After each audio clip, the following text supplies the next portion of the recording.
할렐루야. 153 저녁기도에 오신 여러분들을 주님의 이름으로 환영하고 축복합니다. 오늘도 귀하고 복된 이 저녁 시간 하나님께서 우리들 가운데 함께 하시고 일하시는 역사를 경험하는 귀한 복된 은혜가 있게 되기를 간절히 소망하겠습니다. 먼저 하나님의 말씀 보도록 합니다. 사도행전 18장 1절에서 4절 말씀까지만 보겠습니다. 사도행전 18장 1절에서 4절까지 말씀만 보도록 하겠습니다. 우리 같이 한 목소리로 다 함께 봉독하도록 하겠습니다. 시작. 그 후에 바울이 아덴을 떠나 고린도에 이르러 아굴라라 하는 본도에서 난 유대인 한 사람을 만나니 글라우디오가 모든 유대인을 명하여 로마에서 떠나라 한 고로 그가 그 안에 브리스길라와 함께 이달리아로부터 새로 온지라. 바울이 그들에게 가매 생업이 같으므로 함께 살며 일을 하니 그 생업은 천막을 만드는 것이더라. 안식일마다 바울이 회당에서 강론하고 유대인과 헬라인을 권면하니라. 아멘. 하나님께서요, 태초의 천지를 창조하실 때에 여섯째 날에 사람을 지으셨죠. 아담이 혼자 사는 것이 좋지 않아서 깊이 잠들게 하신 후에 그의 갈빗대를 취해서 여자를 창조하십니다. 아담은 자기에게로 다가오는 이 여자에게 사랑의 고백을 하죠. 이는 내 뼈 중에 뼈요 살 중에 살이라. 이로써 최초의 가정이 탄생을 하게 됩니다. 하나님께서 에덴 동산에 이 남자와 여자를 두신 이유는 혼자 있는 인간은 불안정한 존재이기 때문이라는 거예요. 이렇게 가정이 형성되어지고 가정 공동체는 지금까지 이어져 오고 있는 것입니다. 사회는 가정들이 모여서 이루어진 공동체가 사회인 거예요. 우리는 가정에서도 동역하지만 사회에서도 동역하고 살아갑니다. 우리가 알게 모르게 이 사회는 협력하고 때로는 분업하며 움직이고 있다는 거예요. 자, 사람과 사람도 이렇게 동역을 하지만 하나님이 일하시는 방식도 그 무엇이냐? 바로 동역입니다. 하나님은 인간을 배제하지 절대로 않으십니다.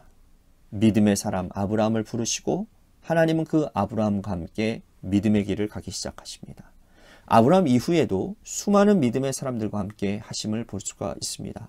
모세를 통해서 출애굽의 역사를 세우시고 또 다윗을 통해서 이스라엘 왕조를 세워가셨어요. 지금도 하나님은 사람을 통해서 일하고 계십니다. 우리는 하나님이 세우신 동역의 사역을 본받아 함께 사역해야 하는 것이죠. 나의 부족한 점은 타인을 통해서 채우고 또 타인의 부족함을 나의 장점으로 나의 것으로 채워가는 그런 동역의 지혜가 필요하다라는 겁니다. 오늘 본문에서 바울은 하나님의 복음 사역을 동역자들과 함께하고 있음을 볼 수가 있습니다. 원래 바울은 독불 장군 같은 사람이었습니다. 그도 그럴 것이 여러분 능력이 탁월한 사람들은 그런 것 같습니다. 자신의 능력을 의지하고 자신이 다 맞다라고 생각하기 때문에 독불 장군식의 일들을 해나가는 거예요. 그래서 혼자서 많은 일들을 처리하는 일들이 많이 일어나게 되는 것이죠. 그런데 하나님은 그에게 동역자를 허락하시고 하나님의 나라를 함께 일구어 가도록 만들어 가신다는 것이죠. 바울이 2차 선교 여행을 소아시아 중심 도시 에베소로 가려고 했지만 어떻게 하셨죠? 하나님이 그를 막으시고 어디로 가게 하셨어요? 어제 아테네, 유럽으로 인도하셨습니다. 그는 빌립보, 데살로니가, 베레아를 거쳐서 아테네로 지고 온 거예요. 여러 철학자들과 변론한 후에 아테네를 이제 떠나서 어디로 가게 되느냐 하면 그 이름도 유명한 고린도에 도착을 하게 됩니다. 그는 고린도에서 일생의 동역자 브리스길라와 아굴라 부보를 만나게 됩니다. 오늘 1절, 2절 말씀해 보면 우연처럼 이들이 보이지만 하나님은 이 브리스길라와 아굴라 부바를 바울의 동역자로 세워주시는 것을 볼 수 있어요. 하나님께서는 이 고린도에서 브리스길라와 아굴라 부부뿐만 아니라 일생에 함께할 동역자들을 만나서 드림팀을 이루게 하십니다. 사랑하는 성도 여러분, 저도 우리 관악교회의 많은 성도들, 특히나 오늘 기도에 참여하는 여러분들이 우리 교회의 드림팀이 되어지기를 간절히 소망하겠습니다. 여러분들 한 사람 한 사람이 정말 저와 함께 하나님의 나라를, 하나님의 뜻을 이루어가는 관학 공동체, 관학교회 공동체의 일원으로서 함께 도역하며 나아갈 때에 이 드림팀의 역사가 일어날 때 하나님은 우리 교회를 통해서 또한 저와 여러분들을 통해서 놀라운 일들을 행하실 것이라고 저는 믿습니다. 그런 일들이 일어나게 되기를 간절히 소망하겠습니다. 자, 5절 말씀에 보면 새로운 동역자들이 등장을 하는데요. 실라, 디모데라고 하는 사람이 등장을 하게 됩니다. 이 실라, 여러분들 들어보셨죠? 실라. 실라는 이제 2차, 3차 여행을 함께 이 바울과 동역하는 사람이 되죠. 디모데는 여러분들이 잘 아시잖아요. 영적인 아들. 그죠? 근데 이들이 잠시 헤어졌다가 고린도에서 다시 만나게 됩니다. 그러므로 고린도에서 바울, 실라, 디모데, 브리스길라, 아굴라 이 5명이 선교팀을 이루게 된 거예요. 이들과 함께 바울은 복음 사역을 아름답게 펼쳐나갑니다. 바울은 보통 한 지역에서 오래 머물지 않아요. 그런데 이들과 함께 고린도에서는 아주 오랫동안 머물며 복음을 전하게 됩니다. 그래서 아주 고린도에서 한 1년 6개월 정도 머무르는 것을 볼 수 있습니다. 1년 6개월. 제일 많이 머물렀던 데가 에베소죠. 3년 정도 머물렀다고 한다면 그 다음으로 오랫동안 머물렀던 것이 이 고린도예요. 1년 6개월. 자, 바쁜 일정 가운데 1년 6개월 동안 머물렀다는 건 이건 참으로 대단한 일이 아닐 수가 없습니다. 그만큼 이들 이 5명의 동역이 아름답고 활발했다라는 증거라는 것이죠. 이제 바울은 고린도에서 2차 선교 여행 일정을 마무리하게 됩니다. 2차 선교 여행을 마무리하고 이제 고린도를 떠나서 안디옥으로 돌아가는 길에 바울 일행은 이 브리스길라와 아굴라를 에베소에 남겨둡니다. 그리고는 바울이 이 갱그리아에서 머리를 깎는 일들이 일어나게 돼요. 머리를 깎게 된다. 여러분, 이 바울이 갱그리아라고 하는 지역에서 머리를 깎은 것은 3차 선교 여행 때 에베소에 보내달라고 하는 간절한 기도와 서원의 표시인 거예요. 그는 3차 선교 여행의 목적지를 에베소로 정했습니다. 그토록 가고 싶었던 에베소를 이제서 3차 여행 때 가게 되는 거예요. 그곳에 브리스길라와 아굴라를 머물게 합니다.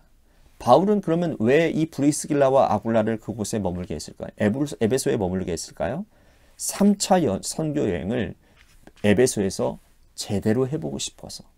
그래서 미리 짜놓은 이 드림팀인 이 구성원들을 보낸 거예요.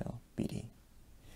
그러니까 이 브리스길라와 아굴라 부부가 에베소에 머물면서 그곳에 개척해 두면 바울이 에베소에 돌아왔을 때 복음 사역하기가 훨씬 용이하기 때문이라는 거죠.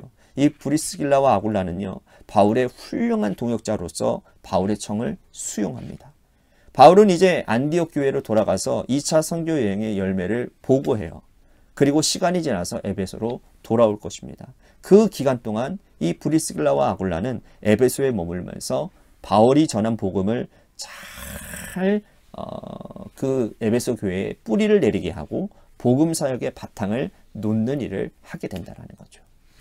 이처럼 브리스길라와 아굴라는 바울과 함께 복음 사역하는 데 있어서 오른팔 왼팔 역할이 되는 거예요.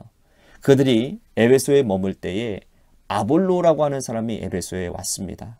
이 아볼로라고 하는 사람은 예수님을 열심히 가르치는 사람이에요. 열심히 가르치는 사람입니다. 회당에서 정말 예수님을 열심히 가르치고 또 언변이 워낙 좋고 그리고 성경에 능통한 자였어요. 그런데 말씀해 보니까 이 사람의 단점이 있는데 그게 뭐냐면 요한의 세례만 알따름이라는 거예요. 이건 뭐냐면 지식으로는 알고 있는데 인격적으로 주님을 만나지 못한 사람이라는 거예요. 예수님에 관해 알기만 하지 더 깊은 복음의 정수, 더 깊은 진리를 알지 못한 채 열정만 앞선 사람이었다라는 겁니다. 이 브리스길라와 아굴라 부부가 아볼로를 자기 집으로 데리고 와서는 더 깊은 복음의 진수를 함께 나누게 됩니다. 그러면서 이 아볼로를 더 하나님께서 귀하게 쓰시는 사람으로 더 만들어가게 한다라는 거예요. 이처럼 여러분 브리스길라와 아굴라는 말씀을 전하는 평신도 사역자가 되었습니다. 바울을 통해서 복음을 듣고 이제 그 복음을 아볼로에게 전해서 아볼로를 고린도의 사역자로 파송하는 일까지 하는 거예요. 얼마나 위대한 평신도 지도자입니까? 자, 여러분, 하나님께서는 이 바울에게 이러한 사역자를 허락해 주심으로 그의 복음 사역을 빛나게 하셨다라는 거예요. 하나님은 바울에게 이렇게 위대한 사역자를 허락하신 이유가 무엇일까요? 바울이 하나님의 말씀에 순종했기 때문입니다. 그가 에베소로 가고자 하는 그 고집을 꺾고 유럽으로 발걸음을 옮겼을 때에 하나님이 그와 함께할 평신도 사역자인 브리스길라와 아굴라를 허락하셨다라는 거예요. 만약에 사도 바울이 그 성령의 음성에 거역했다면, 말씀에 순종하지 않았다면 이 놀라운 복음의 그 동역자를 만나지 못했을 것이고 혼자 독불장군의 사역으로 힘들어했을 것이라는 거예요. 오늘 우리들에게도 아름다운 동역자가 필요하다면 우선 하나님께 순종해야 될 것입니다. 이 말씀은 여러분들보다는 저에게 더 적용되어지는 말씀인 것 같아요. 제가 하나님의 말씀에 순종해야 된다. 제가 하나님 말씀에 온전히 순종하기만 하면 하나님은 우리와 함께, 저와 함께 하나님의 귀한 일들을 감당할 수 있는 사역자들을, 하나님 훌륭한 동역자들을 허락하실 것이다. 그래서 오늘 저는 더 기도하게 되는 것 같습니다. 오늘 저도, 여러분들도 마찬가지입니다.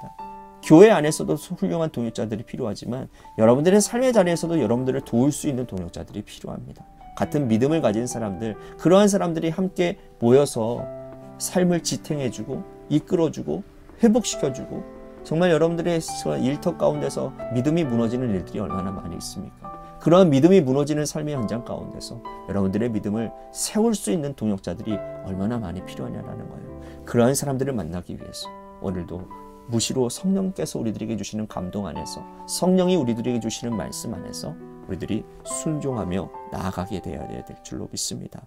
그러면 우리들이 그 훌륭한 동역자들을 만남을 통해서 우리들의 인생이 더 풍족해지고 어려움을 극복하고 하나님의 열매를, 아름다운 열매를 나타내는 그런 천국의 삶을 살아가게 되는 줄로 믿으시기를 바라겠습니다. 오늘 말씀을 생각하면서 우리 같이 기도했으면 좋겠습니다. 복음을 위한 동역자를 하나님 허락하여 주시옵소서. 또한 먼저 말씀에 순종하여 하나님 동역자를 구하는 자가 되기를 원합니다. 인도해달라고 우리 같이 기도했으면 좋겠습니다. 또 한 가지 우리 교회를 위해서 기도했으면 좋겠습니다. 오늘 말씀처럼 담임 목사인 저를 비롯하여 우리 장로님들, 권사님들, 집사님들, 온 성도들이 함께 동역하는 교회가 되게 하여 주옵소서. 하나님이 원하시고 바라시는 일 가운데 함께 같은 마음, 같은 뜻, 같은 열매를 바라보며 하나님 나아가는 교회가 되도록 인도해 주시옵소서라고 우리 같이 기도했으면 좋겠습니다. 또한 우리 재개발 가운데 놓여져 있는 교회를 위해서 우리들 간절히 기도했으면 좋겠고요. 또한 육신의 질병으로 고통당하시는 분들 많이 있습니다. 우리 그분들을 위해서 기도하겠습니다. 박순식 장로님, 또한 우리 김순환 권사님 아드님, 또한 김용훈 성도님, 조종순 성도님, 김은정 집사님, 이영수 권사님, 또한 오정우 장로님, 우리 이런 분들을 위해서도 간절히 기도해 주시기를 바라겠고요. 우리 고3 수험생들을 위해서도 기도했으면 좋겠습니다. 오늘, 내일, 이틀, 이제 또 3일 남았습니다.